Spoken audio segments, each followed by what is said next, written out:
If you have a Bible, go to Romans chapter 1. We started a study through the book of Romans last week. And this morning we'll be dealing with Romans 1 verses 8 through 17. Remember when we were studying Philippians and I said it's like each little section has those nugget verses, those verses that we all quote, that you see posted with the little flowery things around it and or the great sunset and the verse, the book of Romans is like that too. Each little section has those verses where like, I know that verse, I hear that verse a lot.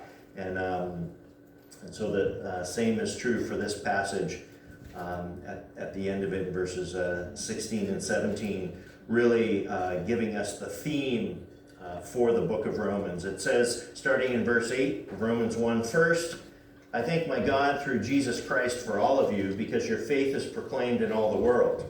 For God is my witness, whom I serve with my spirit in the gospel of his Son, that without ceasing I mention you always in my prayers, asking that somehow by God's will I may now at last succeed in coming to you. For I long to see you, that I may impart to you some spiritual gift to strengthen you. That is, that we may be mutually encouraged by each other's faith, both yours and mine. I do not want you to be unaware, brothers, that I have often intended to come to you, but thus far have been prevented, in order that I may reap some harvest among you, as well as among the rest of the Gentiles. I am under obligation both to Greeks and to barbarians, both to the wise and to the foolish, so I am eager to preach the gospel to you also who are in Rome. For I am not ashamed of the gospel, for it is the power of God for salvation to everyone who believes, to the Jew first and also to the Greek. For in it the righteousness of God is revealed from faith for faith, as it is written, the righteous shall live by faith." He says in verse 8, "First, I thank my God through Jesus Christ for all of you, because your faith is proclaimed in all the world." See, Paul is writing this letter probably from Corinth. He sends it by the hand of Phoebe to this church that had sprung up in Rome, and Paul had never visited there. He hadn't been there yet. He wouldn't go to Rome until he was being brought there as a prisoner. And so this church was started probably as the gospel was being first heard. We won't take time to look at it, but if you go back in the book of Acts, when you see that where 3,000 were saved at one time, and they began to speak in other tongues, and people were saying, like, how is it that we're all hearing this in our own native tongue? And it says there's a phrase there that it names all the different people groups that were there, and the last group named was "and the Romans." And so likely those who were there from Rome experienced this, brought it back to Rome, and a church was started. And so here the Apostle Paul is hearing of this, wanting to encourage them in their faith, and he says, "I thank my God through Jesus Christ for all of you, because your faith is proclaimed in all the world." Isn't that amazing? That here's a testimony, right? This isn't in the time period of social media. CNN is not covering the event, right? None of that.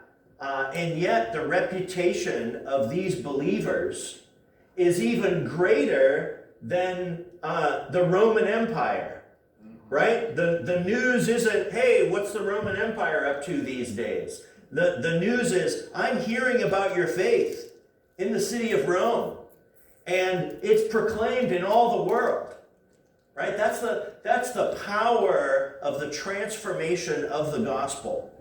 Right? The reality is that none of us are interested in knowing how great the governments are doing.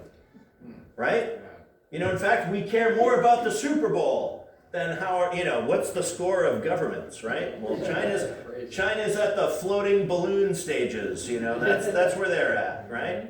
And seeing what happens. And as those world leaders were seeking power, Christ and the power of the gospel was infiltrating the whole known world. And churches were springing up. And the Apostle Paul is saying, like, I just thank God for you because I hear of the testimony of your faith. And at the end of his letter to the Romans, he wrote in Romans 16:19, "For your obedience is known to all, so that I rejoice over you, but I want you to be wise as to what is good and innocent as to what is evil." Right? He was just grateful for their faith, and yet he also had this earnest interest to help them grow in their walk with God and in their faith. And this is why he's writing to them. He says in verse 9, "For God is my witness, whom I serve with my spirit in the gospel of his Son, that without ceasing I mention you always in my prayers, asking that somehow, by God's will, I may now at last succeed in coming to you." So two things here in these two verses. First of all, how much the Apostle Paul's ministry was engaging in prayer.